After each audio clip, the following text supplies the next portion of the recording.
જય શ્રી રામ મિત્રો, હજી જો સૂરજનારાયણ ઉગ્યા નથી ને આપણે આવી ગયા છે કિચન ગાર્ડને. આપણે આજે છે ને આ મોર છે ને તોડવાનો છે. આપણે કાલે છેલ્લો વિડીયો નાખ્યો હતો ને એમાં કીધું હતું ને કે કોમેન્ટ કરજો. કોમેન્ટ તો ન આવી પણ 2-3 ફોન આવી ગયા મિત્રોને કે મોર તોડી નાખજો, એટલે કલમ થોડીક મોટી થઈ જાય આવતે વર્ષે ને પછી આવતે વર્ષેથી રહેવા દેજો એટલે કેરી ને ફળ ને બધું સારું આવશે કે ને કલમનો ગ્રોથ સારો થઈ જાય.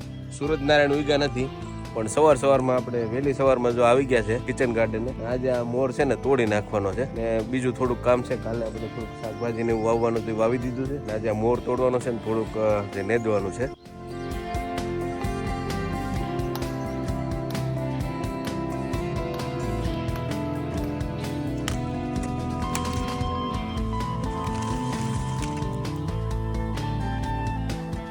કલમમાંથી આપણે બધો મોર તોડી નાખ્યો છે. જોવા ઢગલો પીરો છે, અહીંયા છે ને થોડુંક વાં છે. આખી કલમમાંથી છે ને મોર તોડી નાખ્યો. તો વિડીયો સારો લાગ્યો તમારા મિત્રોને શેર કરી દીજો, એક મસ્ત લાઈક કરી દીજો. ચેનલમાં નવા હોય તો સબસ્ક્રાઈબ કરી નાખજો. મળશું પાછા બીજા વિડીયોમાં. રામે રામ.